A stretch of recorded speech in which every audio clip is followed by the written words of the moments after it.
오늘 하나님의 말씀은 사무엘상 24장의 말씀이고요. 제목은 자기 자신답게 행동하기 라는 제목으로 함께 은혜 받는 시간이 되었으면 좋겠습니다.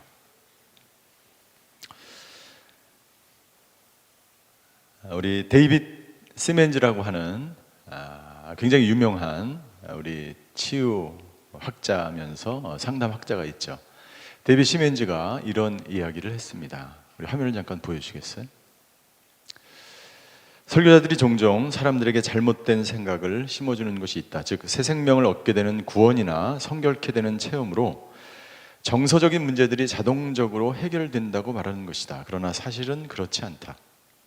예수 그리스도를 만나는 극적인 경험이 아주 귀중하고 영원한 가치가 있는 것은 사실이지만 정서적으로 입은 상처가 곧장 낫게 되는 것은 아니다. 인격의 손상을 받은 정서적인 문제들은 빨리 낫지 않는다라고 이야기합니다.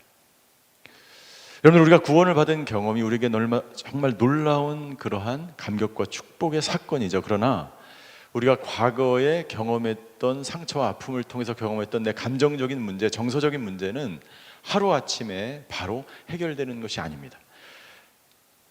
그래서 이 관계기술 훈련은 3년의 과정으로 우리가 하나님 안에서 성숙하게 자신의 감정을 조절하고 하나님 안에서 온유한 성품을 닮아간 그리스도인으로서 성숙한 온유한 보호자로 살아가게 하는 훈련이 필요한 것이죠. 여러분, 내가 구원받은 이후에 내 감정을 적절하게 바로 조절할 수 있으면 얼마나 좋겠어요. 그러나 그 이후에 우리가 하나님을 닮은 형상으로 변화하기 위해서는 자신의 감정을 조절하고 하나님 안에서 온유한 보호자의 성품을 날마다 연습해 가지 않으면 안 됩니다. 우리 김지용 장로님의 공감에 관한 강의를 제가 들을 때 제 마음 가운데 굉장히 도전이 되는 한 단어가 있었는데 그것은 뭐냐면 성품이라는 단어. 그런데 뭐라고 설명하셨냐면 성품은 반복적인 훈련의 결과이다라는 거예요. 반복적인 훈련의 결과를 통해서 우리의 성품이 다듬어지지 않으면 우리는 하나님 안에서 성숙한 그리스도인이라는 말을 들을 수가 없습니다. 성숙하다는 것은 뭐냐면 당신이 예수님을 믿은 이후에도 그 예수님 때문에 예수님 닮은 성품으로 자신의 감정을 조절하며 하나님이 기뻐하시는 삶을 살아가는 거예요. 나는 저와 여러분들이 예수님을 닮은 성품이 있게 되기를 주님으로 축원합니다. 그것은 한순간에 이루어지는 것이 아니고 우리의 반복적인 훈련을 통해서 가능하다는 거예요. 그 결과가 바로 내 성품이 변화된 그런 결과로 나타난다는 것이죠. 자, 우리의 감정에 대한 세 가지 오해가 있습니다. 어떤 오해가 있냐면 첫 번째, 감정에 대한 세 가지 오해. 내가 내 감정에 굴복하게 되면 나는 내 통제력을 잃어버리게 될 것이라는 그러한 생각이에요. 그래서 오류입니다. 이것은 자신의 감정에 대한 그 감정 자체에 대한 두려움에 대한 생각으로 나타나는 거예요. 감정 자체가 나쁜 것이 아니죠. 감정은 표현되어야 합니다. 하나님이 우리에게 주신 이 감정은 아주 귀하고 좋은 것이에요. 오히려 감정을 계속해서 억누름으로 말미암아 여러분들 무슨 병이 생겨요? 화병이 생기죠. 우리 어머니 세대는 전부 다 화병이 있죠. 아까 우리 간증하신 우리 자매님도 아마 화병이 많이 있었을 것 같아요. 다 치유되신 줄 믿습니다. 오히려 정신적으로 고통받는 사람들 중에 자기의 감정을 억누르기 때문에 그것을 표현하지 못하기 때문에 더 깊은 상처와 고통 속에 살아가는 사람이 더 많다는 거예요. 여러분들, 자기가 그 감정을 표현한다는 것은, 표현하지 못한다는 것은 내가 점점 이 안에 갇혀 있는 삶을 살게 된다는 것을 말하는 거예요. 감정은 적절하게 표현해야 되죠.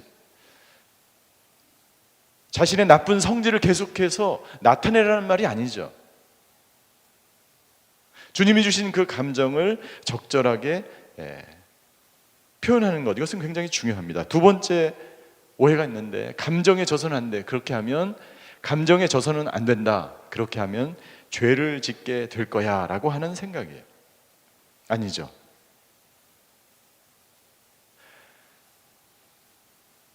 감정을 내가 누르거나 감정을 폭발시키는 것 자체가 죄가 아니에요. 그 감정을 내가 어떻게 조절하고 그 감정에 따른 반응이 죄를 만드는 거예요. 감정 자체가 아니라, 당신이 감정을 느끼는 것 자체가 아니라 감정이 훈련이 안 돼 있는 것이 문제지. 그래서 말씀하셨죠. 해가 지기까지 그 분노한 죄를 해결하라고 하나님 말씀하시는 거예요. 그것이 죄로 이어지지 않기 위해서, 분노하는 것 자체가 죄가 아니라 그 분노한 그 감정 상태를 그 다음 날까지 계속해서 이어가면서 분노의 감정을 쌓으면서 죄로 나타내지 말라는 것이죠. 세 번째 오류가 있는데, 그것은 뭐냐면 기도하면 내가 통제할 수 없는 감정을 내가 없앨 수 있다라고 하는 그런 생각이. 기도로 모든 것이 다 되면 얼마나 좋겠어요. 아마 기도로 모든 것이 다 된다면 상담이 필요 없을 거예요. 심리학이 필요 없어요. 의학이 필요 없어요. 기도가 아니라, 물론 기도해야죠. 기도하지 말자는 것이 아니죠. 기도를 해야 될 뿐만 아니라 반복적인 훈련을 통해서 우리는 하나님이 원하시는 그런 성품으로 점점 성숙하게 성장해 나가야 한다는 것입니다. 우리 사람은요, 생각보다 굉장히 복잡한 감정으로 얽혀 있는 존재입니다. 어떻게 보면 우리는 감정 덩어리에, 우리 육체를 빼면 우리의 마음 가운데 뭐가 남을까요? 그것은 감정밖에 남지 않을 거예요. 우리는 하루 종일 좋은 감정과 나쁜 감정 속에서, 고에너지와 저에너지 속에서 내가 하고 싶지 않은 것과 하고 싶은 것 사이에서 흥분하며 평강을 누리며 그렇게 오늘 하루도 우리는 살아왔는지 모르겠어요.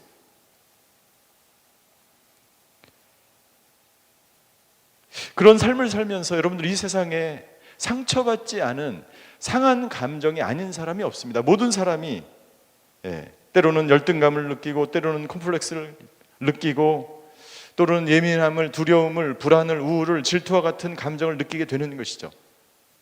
중요한 것은 그 감정을 느끼는 그것 자체가 아니라, 그것을 느낀다는 것은 당신이 살아있다는 거예요. 감정을 느끼지 않으면 당신의 뇌는 죽어있고 당신의 모든 인격 존재는 죽어있다는 거예요. 감정을 느끼는 그 상황 속에서 내가 하나님 안에서 어떻게 진정한 나로서 자기 정체성을 가지고 내가 살아가느냐가 중요한 거예요. 그 감정은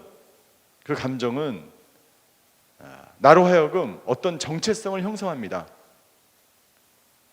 내가 만약 불안한 그러한 감정을 가지고 3개월 이상 살아간다면 당신 안에 불안한 정체성이 생기는 거예요. 내가 만약 우울한 그러한 기분으로 3개월 이상 살아가면 당신은 그 안에 우울한 정체성을 가지고 살아가게 되는 거예요.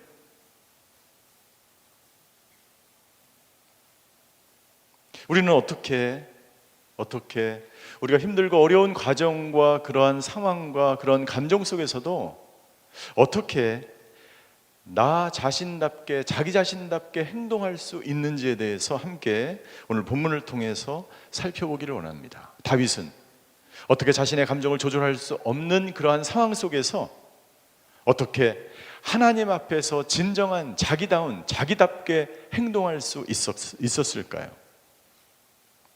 오늘 저희가 읽은 본문에 보면 이 사무엘상 24장은 다윗이 사울을 피해서 엔게디라고 하는 광야의 한 동굴로 숨어들게 됩니다.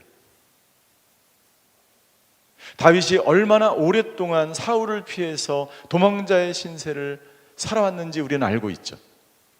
그리고 다윗은 얼마나 두려움 가운데 사울의 부하들의 창끝을 피해서 도망 다녔는지 우리는 알고 있습니다. 그 엔게디 동굴로 숨어들었는데 그때 자신을 죽이려고 하는 사울이 그 동굴로 들어온 거예요. 동굴로 들어왔어.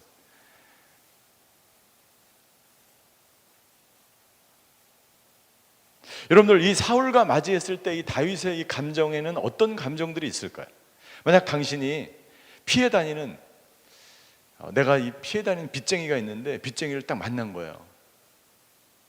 어디 커피숍에 갔는데 딱 그 빚쟁이가 딱 나타났어. 예화가 적절하지 못한 것 같아요.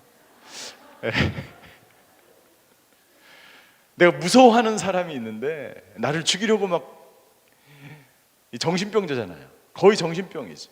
악신이 들렸다 그랬어요. 이미 사울. 그 사람이 나를 죽이려고 막 쫓아다니는데 외나무 길에서 만난 거예요. 외나무 길에서. 여러분들 그때의 감정이 어땠을까요? 그때의 감정. 내가 죽을 수도 있겠다는 두려움이 있겠지. 내가 죽을 수도 있겠다. 어떻게 할 수 없는 그 상황, 도망갈 수 없는 상황. 또 어떤 감정이 있을까요? 저는 슬픔이 막 밀려왔을 것 같아. 슬픔이 밀려왔어. 너무 억울한 거예요. 그런데 복수할 수 있는 기회가 딱 찾아온 거예요. 복수할 수 있는 기회. 여기 보니까 다윗이 사울의 겉옷자락을 보니까 다윗은 칼을 가지고 있었어요. 칼을 차고 있었어요. 죽을 수 있었어요. 한순간에 사울을 죽임으로 왕으로 등극할 수 있었어요. 그러나 이 도망자로 살아왔던 이것, 그리고 인내했던 이것, 하나님의 마음에 합한 사람으로 살아왔던 그 모든 과거의 기억들이 주마등처럼 흘러넘치는, 기억 속에 막 나타나는,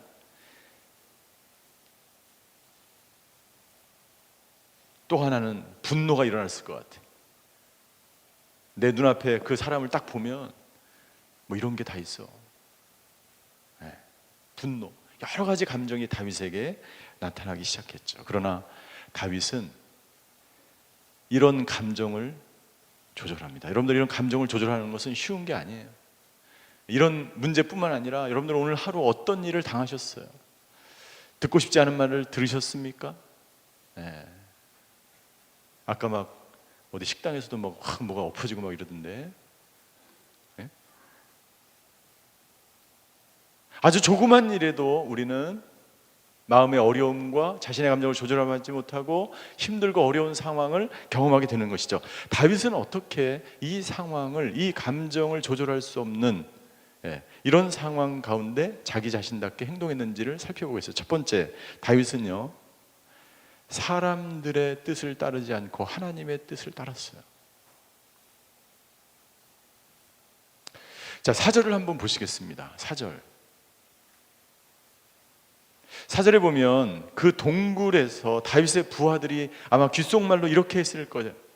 오늘이야말로 하나님께서 당신에게 이 원수를 붙여주셨어요. 이 원수를 죽일 수 있는 절호의 찬스를 내 마음대로, 다윗 당신 마음대로 하라고 하나님이 말씀하신 그날인가 봐요.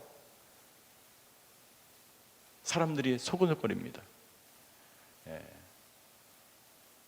사람들의 뜻은 뭐예요? 부하들의 뜻은 뭐예요? 다윗이 사울을 죽이는 거예요.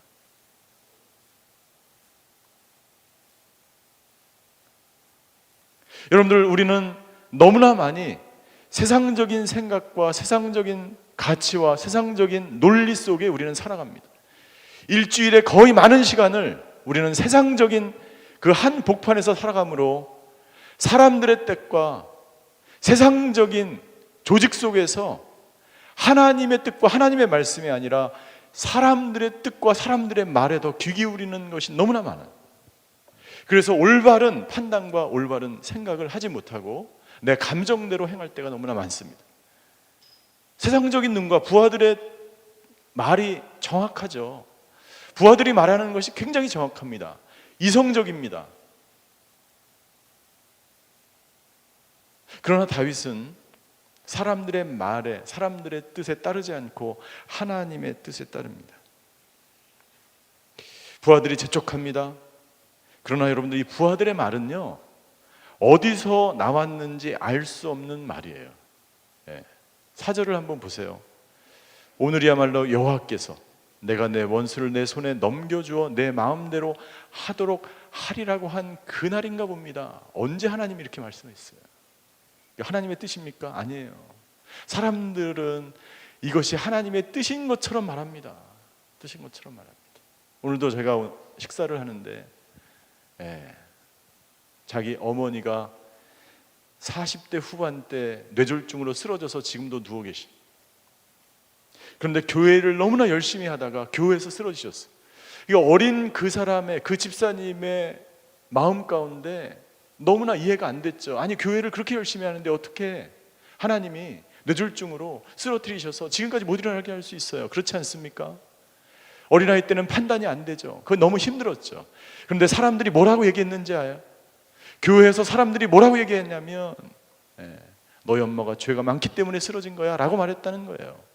하나님의 말씀인 것처럼 말하는 수많은 말들이 하나님의 뜻과 하나님의 말씀을 왜곡시키는 거예요.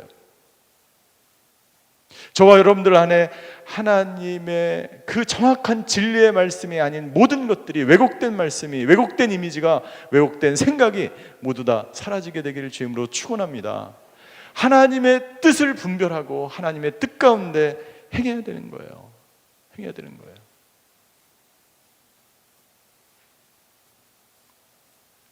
그래서 6절 어떻게 합니까? 6절 다윗이 자기 부하들에게 이야기합니다. 내 손을 들어 여호와께서 기름 부어 세우신 내 주인을 치는 일은 여호와께서 금하신 일이다. 하나님의 뜻이 무엇인지 다윗은 정확하게 알았어. 이것을 사도 바울은 로마서 12장 2절에 이렇게 증거합니다. 로마서 12장 2절. 우리 같이 한번 로마서 12장 2절을 큰 소리로 같이 한번 읽겠습니다. 시작. 여러분은 이 세대를 본받지 말고 오직 마음을 새롭게 함으로 변화를 받아 하나님의 선하시고 기뻐하시고 온전하신 뜻이 무엇인지 분별하도록 하십시오. 다윗은 정확하게 분별했어요.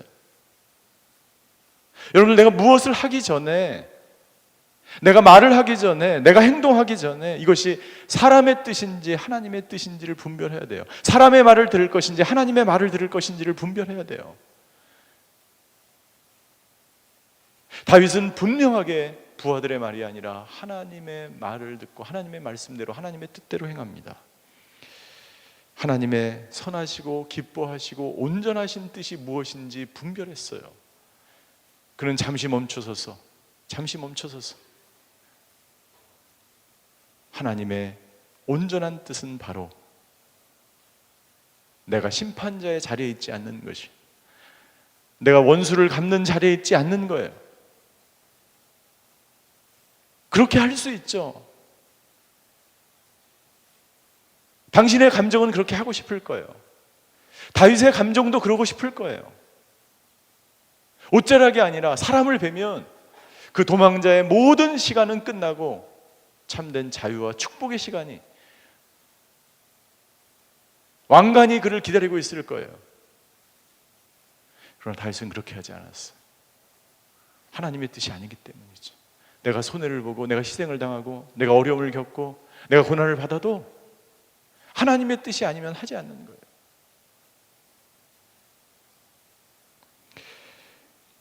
두 번째 다윗은 악한 행동이 아니라 선한 행동을 선택합니다. 첫 번째, 다윗은 사람들의 뜻이 아니라 하나님의 뜻대로, 하나님의 말씀대로 다윗은 행합니다. 하나님의 뜻을 따릅니다. 그리고 다윗은 두 번째, 악한 행동이 아니라 선한 행동을 선택합니다. 그리고 13절에 다윗이 이렇게 얘기해요. 여러분, 성경을 가지고 계신 분은 성경 한번 펴보세요. 다윗이 사울에게 이렇게 이야기하는 거예요. 악한 사람에게서 악한 행동이 나온다고 했으니 나는 왕을 해치지 않을 것입니다. 그 당시에 속담을 인용합니다. 악한 사람에게서 악한 행동이 나옵니다. 여러분들, 선한 사람에게서 악한 행동이 나올 수 없고 악한 사람에게서 선한 행동이 나올 수 없어요. 선한 사람에게 선한 행동이 나옵니다. 그 행동이 나오기까지 어떤 일이 있었습니까? 그가 마음에 생각이 있고 그 감정을 겪게 되고 그 감정을 통해서 행동으로 나오게 되어 있죠. 이미 다윗은 하나님의 뜻대로 행하기로 결정을 한 거예요. 그 마음의 생각이 그의 행동으로 나타난 것입니다. 그리고 그 마음의 생각 때문에 그런 자신의 감정을 조절할 수 있었어요. 지금도 저와 여러분들 다윗처럼 선택할 수 있습니다. 다윗처럼 행할 수 있습니다. 다윗답게, 자기 자신답게 우리는 행동해야 합니다.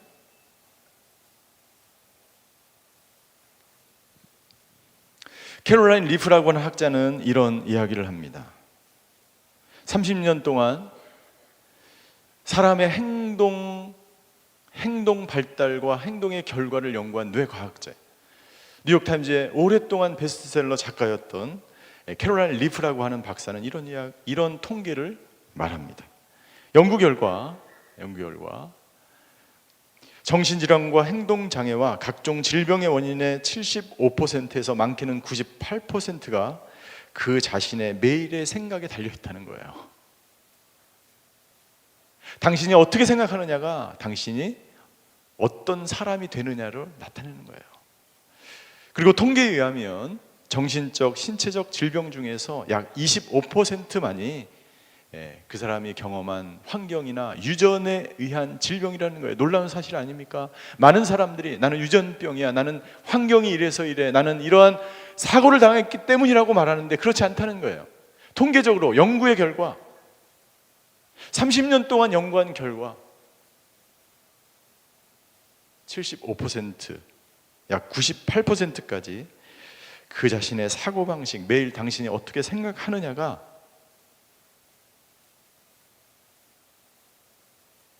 당신이 정신적으로 어려움을 겪거나 행동적으로 어려움을 겪는 그 결과를 나타낸다고 하는 것입니다. 무슨 말입니까?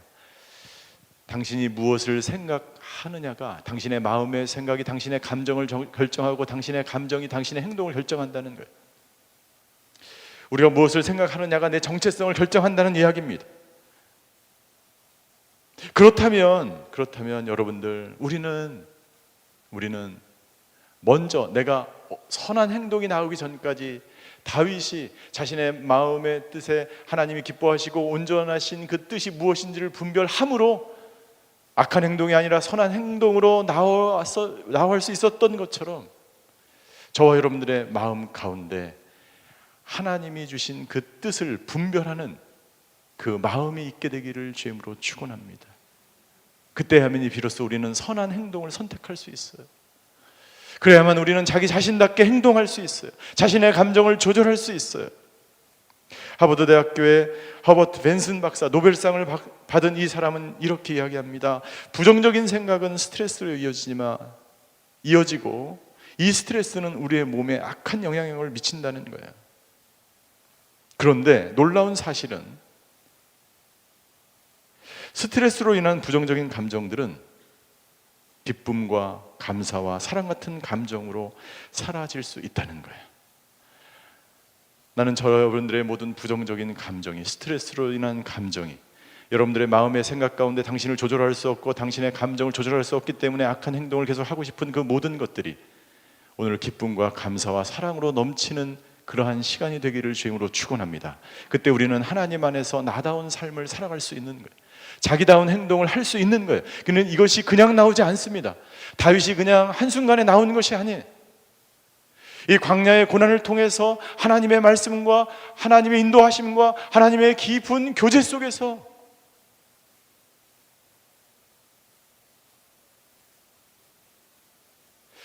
도저히 기뻐하고 감사할 수 없는 환경 가운데서도